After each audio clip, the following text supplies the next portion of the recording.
أعوذ بالله من الشيطان الرجيم بسم الله الرحمن الرحيم السلام علیکم ورحمت الله وبرکاته. زما خويندو او میندو او ورونو مسلمانانو، زه تاسو ته په خپل چینل باندې نن بیا حاضر کوم. الله دې دا حاضری زمونږه د مغفرت او د ګناهونو د معافی اسباب وګرځي او الله پاک دې تاسو د ټولو کتونکو د دې چینل چې څومره دي الله دې د ټولو مغفرت نصیب کړي او الله دې په دې اعمالو باندې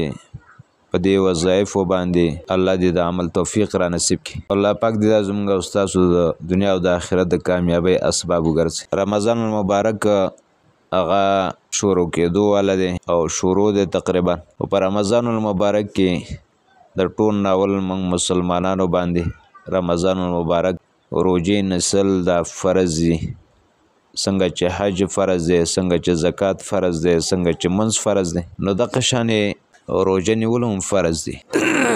رسول الله صلی الله علیه وسلم د دې په فضیلتونو کې حدیث بیانې. رسول الله صلی الله علیه وسلم به من صام رمضان ایمانا و احتسابا غفر له ما تقدم من ذنبه. چې رمضان مبارک په ایمان او احتساب سره ونیسو،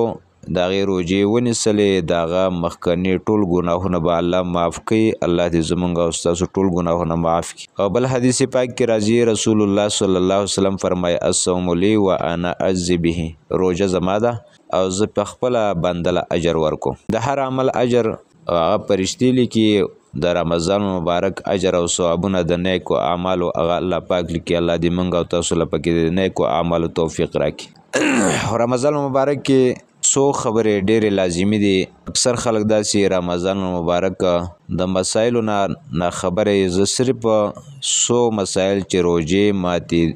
ماتونکي کوم سیزونه دي، روزه په کوم سیزونو سره ماتي، نو دغه سیزونه اجمالاً داسې لنډ اوقاتو سره تاسو ته بیانوم. روزه چې ماتیږي نو هغه یو خوراک سره ماتیږي او کاک سر ماتیږي، اوبس کې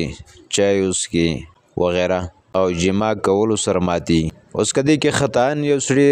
روزه خوراک وکړو یعنی هیر وته، نو په هغې سره روزه نه ماتیږي، ځکه حدیث پاک کې راځي هغه د الله طرف نه په انسان باندې ملمستیا ده، خو چې یقیني چې نه خبر چې کله انسان پای کې خوراک کې نه اوبس کې او پته وته نه او په دې منځ کې ورته یاد شو دی په اوبس کلو کې لګي یا خوراک کا په دې خوراک په مابینځ کې ورته یاد شو چې زما خو روزه ده، نو په دې صورت کې به بیا د انسان د بقایا خوراک خلک چې سي نو هغه به متو کی او بقایا به نور هم نه خوري. دا کوم چې په هره تل دی هغه سره روزه د نه فاسديږي، نه خرابيږي او نه ماتيږي، او چې بقایا خوراک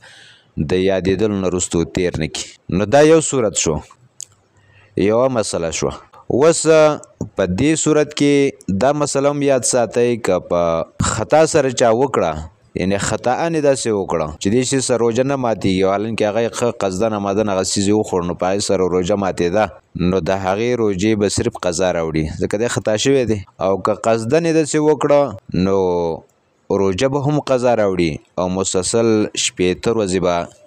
د هغې په کفاره کې روزې هم نیسي، او یا به شپېتو مسکینانو له سحر او ماښام خوراک ورکوي په مړه ګېډه. او که څوک د دې طاقت نه لري نو هغه به هله فدیه ورکوي. بیا د هغه 2.5 کیلو غنم دی، د هغې قیمت به ولګوي او د هغې په قیمت باندې به د روزې په مقابله کې ورکوي. دویمه مسله، که یو سړي باندې سفر کې رواني یا اسې کوري او بې اختیاره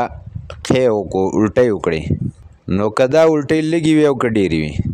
روزه پې نه ماتېږي ځکه دا بې اختیاره دي. او چې یو سړی قصدن آمدن د خولې له ګوتې وړي چې زما الټۍ ووهلې او قصدن آمدن په زور سره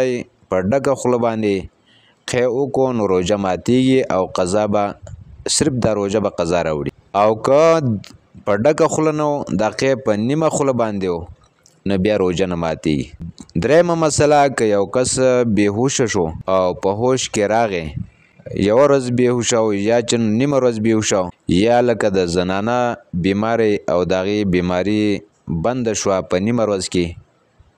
یا ماشوم په نیمه ورځ کې بالغ شو یا کافرو هغه په نیمه ورځ د رمضان مبارک نیمه ورځ و ماسپښین ټیم و مازدیګر ټیم و هغه پکې مسلمان شو نو په دې ټولو صورتونو کې به باقي ورځ چې نو هغه روژه نیسي په دې صورتونو کې او دې کې ډېر زیات احتیاط پکاري زنانه اکثر داسې چې هغوی ته کومه ماهانه بیماری راځي او دا ماهواري بیماری هغه یا د نفاس بیماری شوه او دا به ماسپښین ټیم کې ټیک شوه 10 بجو کې ټیک شوه 3 بجو کې ټیک شوه نو دا به بقایا ورځ روژه نیسي دا به خوراک څښاک نه کوي ها دومره مسله ده چې په ماشوم او په کافر کې چې نوی مسلمان شوی نو په دې دواړو باندې د دې قضا نشته او په دې نورو باندې به دا روژه چې کومه نیمه ورځ ده نو د دې نه به خوراک لږ زنانه بیماره شوه نو دغه زنانه به بقایا نیمه ورځ هم خوراک نه کوي او دا روژه به دوباره د هغې اعاده هم کوي په دې باندې قضا شته اوس پکار دا دی چې دا کومې مسلې نور هم داسې ډېرې مسلې دي نو دا مسلې موږ یاد کړو او د دې مسلو موږ احتیاط وکړو او دا مسلې په عمل کې راولو داسې نه چې موږ رمضان مبارک روژې ونیسو ځکه حدیث پاک کې راځي رسول الله وسلم فرمایي رب صائم لیس له من صیامه الا الجوع ډېر روژهدار داسې دي چې هغوی د روژې د لوږې نه علاوه د وږي کېدلو نه علاوه هیڅ ورته میلو نشي او ډېر د شپې عبادت کوونکي داسې دي چې هغوی له د شپې د عبادت نه علاوه یعنې د ستومانۍ نه علاوه د ستړیوان نه علاوه ورته نور هم څه میلو نشي نو د دې د وجې نه عرض دا کوم درخواست دا کوم عجزانه چې څوک هم زموږ د بیان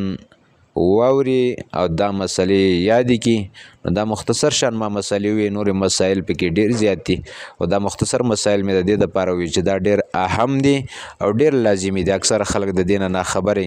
زنانه ناخبرې نو کومې خویندې او میندې چې دا واوري نو پکار ده چې په دې باندې عمل وکړي او نورو خویندو او میندو وروڼو ته دا مسلې چې نو هغه شیر کړي هغوی ته ولیږي چې هغوی هم دا مسلې په خپل عمل کې راولي الله دې موږ او تاسو